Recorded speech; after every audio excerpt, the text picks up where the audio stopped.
चल तो हेलो नमस्कार, मेरा नाम है पवन सिंह और आप ये देख कौन सा बात हुआ? अच्छे को बैठो तुम हम सो हेलो नमस्कार, मेरा नाम है पवन सिंह और आप देख रहे हैं सच्ची पवन भाई। मेरे साथ है मेरी बहन रितिका और आज कुछ कॉलेज के मुद्दे पे बात करेंगे। ये मेरा पहला पॉडकास्ट है अपनी सिस्टर के साथ। जैसा कि मैं प्रीवियस वीडियो में बताया था आपको कि मैं बहन के साथ एक वीडियो बनाऊंगा एज ए पॉडकास्ट कि भाई कॉलेज में क्या होता है। ठीक है, तो मैं पहले इनसे नाम से परिचित कराना चाहता हूँ। नाम बताइए। हेलो दोस्तों, मेरा नाम है रितिका सिंह और मैं अभी ग्रेजुएशन सेकेंड ईयर में हूँ। सॉरी यार, गलत। कोई ना बीप बीप। ठीक है, हाँ चालू है ना। हाँ, हेलो दोस्तों, मेरा नाम है रितिका सिंह और मैं अभी बीए सेकेंड ईयर में हूँ। पहला क्वेश्चन करना चाहूंगा आपसे, आपसे नहीं तो हसे मतलब तुमसे, क्योंकि तुम छोटी हो। ठीक है, अच्छा जी। पहला क्वेश्चन मेरा ये रहेगा कि अभी आप बीए कर रही हो, ठीक है, तो क्या पहले से ही जब क्लास 8 में या फिर यहाँ पर यार बात ये है ना कि पहले बच्चे पहले से ये उन्हें उन्हें उन्हें उन्हें उन्हें अबे जल्दी बोल, कल सुबह पनवेल निकलना है। हाँ, पहले से ही बच्चे को उन्हें पता रहता है कि भाई मैं आगे चल के क्या करूंगा, पायलट बनूंगा, ये बनूंगा, वो बनूंगा। तो क्या पहले पता था? पहले तो मैं आपको बता दूं कि अभी मैं क्लास 10th में मैथ्स से पढ़ी हूँ और क्लास 12th में बायो से और फिर अभी मैं ग्रेजुएशन आर्ट से कर रही हूँ। तो ऐसा देख के तो आपको पता चल रहा होगा कि मुझे पहले से डिसाइड तो बिल्कुल नहीं था। अच्छा ठीक है, डिसाइड नहीं था तो बात यह है कि कोई ना कोई तो सब्जेक्ट तो होगा ना एज ए फेवरेट कि लगता होगा कि इस आगे चल के मैं यही लूंगा, स्पेसिफिक यही लूंगा कि मैथ हमें पसंद है तो यार मैथ आगे चल के यार मैथ मेरा बहुत अच्छा है तो मैथ में ही मेरा कैरियर बनने वाला है। ऐसा कि कौन सा सब्जेक्ट था ऐसा? अभी मैं क्लास 8 में थी तो ऐसे तो सारा सब्जेक्ट मेरा सही था, लेकिन क्लास 9th में अभी हमको सोचना था कि किस सब्जेक्ट से हमको पढ़ना है।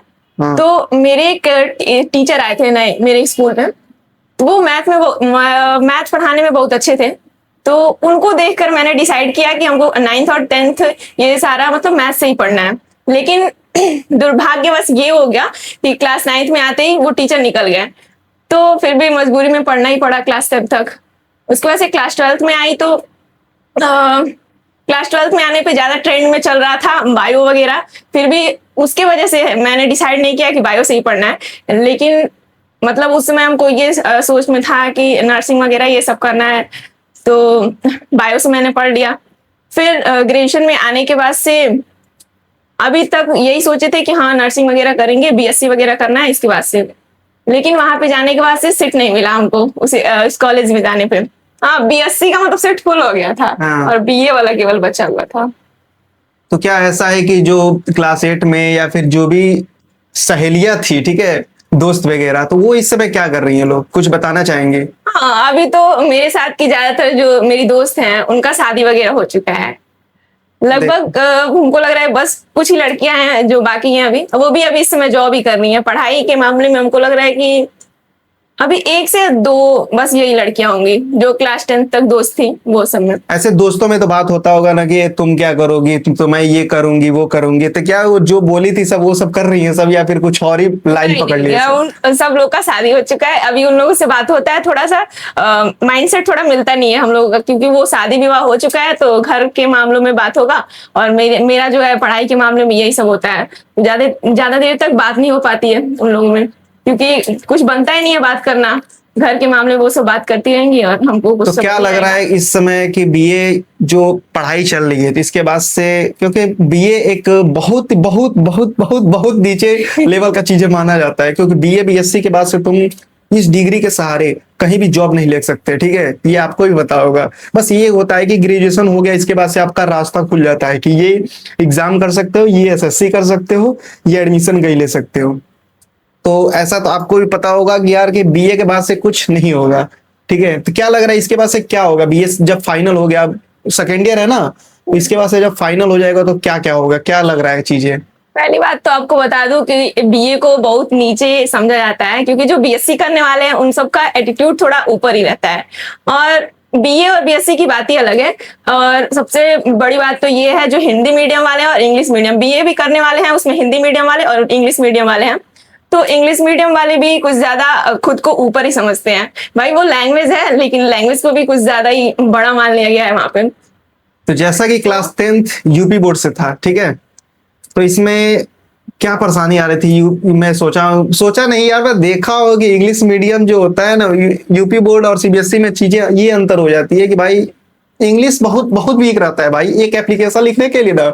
इस समय तो चैट जीपीटी चल रहा है, तो पहले यार वो ऐसे कॉपी पेस्ट होता है कि ये दिखाओ यार तुम एप्लीकेशन कैसे लिखे हो, अच्छा तो तुम आगे लिखे हो कि मुझे फीवर हुआ है तो मैं सीधे यही छाप दूंगा, लास्ट में लिख दूंगा कि हमें लूज मोशन हुआ है, तो ये सब चीजें हो जाती है, ठीक है, ऐसे कॉपी चलता है। तो यार क्या परेशानी हो रही थी उसमें, इंग्लिश वगैरह को मान्य दिया जा रहा था, मतलब पढ़ाया जा रहा था कि नहीं इसमें? नहीं, हम शुरू से ही थोड़ा लो वाले स्कूल में पढ़े हैं, उसमें ज्यादा इंग्लिश को मायने नहीं रखता था।